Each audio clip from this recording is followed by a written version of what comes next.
Good morning बच्चों। निकाल जी 9th-10th की हिंदी ग्रामर की नोटबुक। सारे टॉपिक क्लियर कर लिए हमने। आज है हमारा वाच्य। वाच्य क्या होता है? वाचन करना, बोलना। ठीक है, वाच्य क्या कैसे कहते हैं? बोलना। क्रिया के जिस रूप से यह पता चलता है कि वाक्य में क्रिया द्वारा जो कार्य किया गया है, जो कार्य किया गया है उसका विषय क्या होता है? कर्ता होता है। उसका विषय कर्म भी हो सकता है या भाव भी हो सकता है।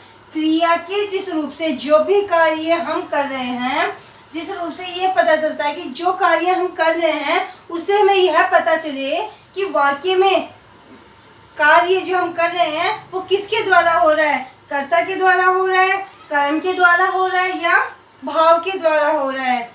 जो कार्य हम कर रहे हैं उससे हमें पता चले कि जो कार्य किया जा रहा है वह कर्ता के द्वारा किया जा रहा है, कर्म के द्वारा किया जा रहा है या भाव के द्वारा किया जा रहा है। इस प्रकार जिस प्रक्रिया से क्रिया के संबंध का पता चलता है, कौन से संबंध का? कि जो कार्य है वह कार्य कर्ता के द्वारा है, कर्ता से संबंधित है, कर्म से संबंधित है या भाव से संबंधित है। जब इनका पता चलता है, जब संबंध का पता चलता है उसे हम क्या कहते हैं? वाच्य कहते हैं। जो कार्य हम कर रहे हैं उससे यह पता चले कि कार्य कर्ता के द्वारा हो रहा है, कर्म के द्वारा या भाव के द्वारा। मतलब कार्य जो क्रिया है उसका संबंध बताता है कर्ता से, कर्म से या भाव से। कर्ता से, कर्म से या भाव से। जो कार्य हम करेंगे या तो कर्ता के द्वारा होगा या कर्म के या भाव के द्वारा। जो कार्य किया जा रहा है कर्ता, कर्म और भाव के द्वारा ही किया जाता है। जिसमें हम संबंध स्थापित कर रहे हैं कि क्रिया का कार्य कर्ता से है, क्रिया का विषय क्या है? कर्म है, क्रिया का विषय क्या है? भाव है। तो उसमें कौन सा क्या हो जाता है? वाच्य हो जाता है। जब इनका संबंध हम बता रहे हैं, क्रिया का जो संबंध हम बताएंगे कि क्रिया का संबंध किससे है, उसका जब हमें पता लगता है तो उसमें क्या होता है? वाच्य होता है। आगे समझ में वाच्य। वाच्य की परिभाषा एकदम क्लियर हो जानी चाहिए। जब तक ये वाच्य की परिभाषा क्लियर नहीं होगी आगे आप समझ नहीं पाओगे। तो वाच्य में क्या बताया गया है, मैं इसको बार बार रिपीट इसलिए कर रही हूँ कि इसमें आप कंफ्यूज ना हो। क्रिया का कार्य होता है कर्ता के द्वारा, कर्म के द्वारा या भाव के द्वारा जब किया जाता है तो वाच्य कहलाता है। बार बार रिपीट कर रही हूँ ताकि आपको अच्छे से समझ में आ जाए।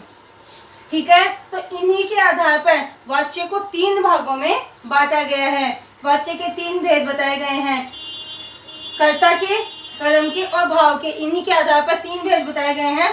पहला कृतवाच्य। कौन सा है? कृतवाच्य। कृतवाच्य में आता है कर्ता। क्या आता है? कर्ता। और कर्मवाच्य में क्या आता है? कर्म। भाववाच्य में भाव आता है। ठीक है, कृतवाच्य में कर्ता, कर्मवाच्य में कर्म, भाववाच्य में भाव आता है। तो पहला देखते हैं हम कृतवाच्य। कृतवाच्य में देखिए, कृतवाच्य में देखिए क्रिया के जिस रूप से पता चलता है कि क्रिया प्रधान विषय करता है। क्रिया का प्रधान विषय क्या है?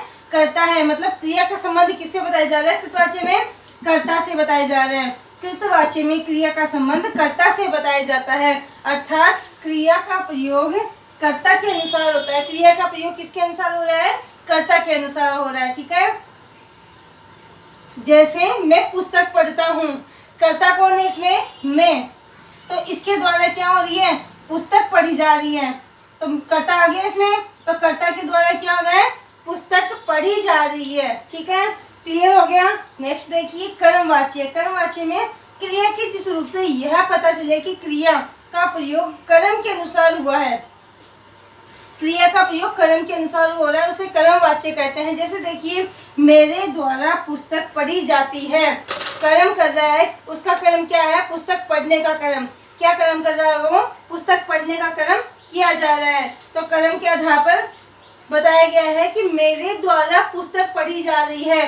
तो वह कर्म कर रहा है, पुस्तक पढ़ने का कार्य किया जा रहा है। वह कार्य कर रहा है पुस्तक पढ़ने का, पुस्तक पढ़ने का कार्य करवाया जा रहा है। तो उसके द्वारा, मेरे द्वारा पुस्तक पढ़ी जा रही है। तो इसमें कौन सा वाच्य आ रहा है?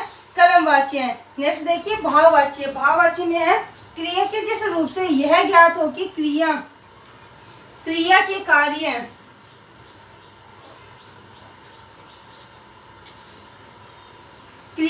जिस रूप से यह ज्ञात हो कि क्रिया के कार्य का मुख्य विषय भाव होता है।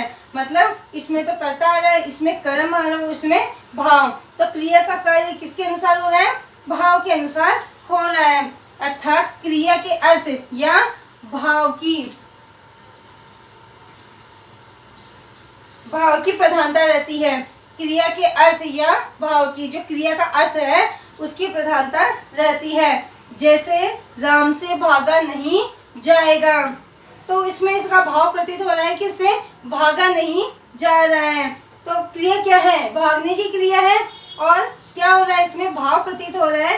क्या हो रहा है? इसमें भागा नहीं जा रहा है, मतलब उसका भाव बताया जा रहा है कि इससे भागा नहीं जा रहा है। भागना क्या है? भाववाचक है।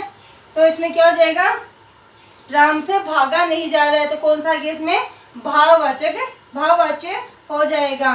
ठीक है, इस प्रकार से आपकी वाच्य की परिभाषा और वाच्य के भेद हो चुके हैं। अब वाच्य का निर्माण हम किस प्रकार से करते हैं इसकी बात हम कल करेंगे। Thank you.